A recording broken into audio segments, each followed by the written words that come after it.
Hi guys, Rob from Icebox Auto here. Just going to give you today's tip, which is basically relevant to DAB radio.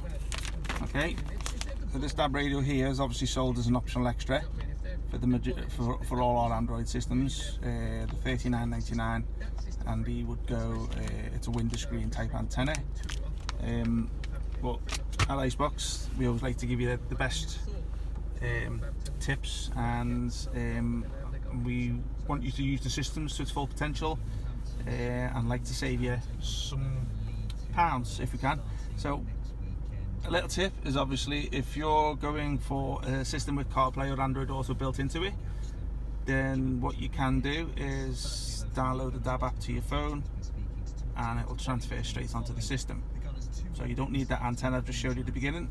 If your unit hasn't got CarPlay or Android Auto, then you can add it by the form of a USB dongle. This is probably for all the old customers who didn't have the option to purchase with CarPlay and Android Auto. So I'll just give you a little showing of what I mean. So as I say, this system has CarPlay built in.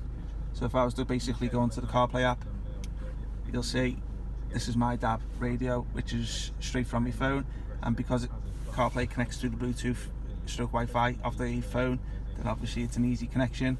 So as you can see, this is my CarPlay here, and if I go to there's my DAB app, and obviously it brings up my DAB radio on the system. So as I say, saves you a bit of money, gives you a really good connection with your phone, and I hope this helps. Cheers, thank you.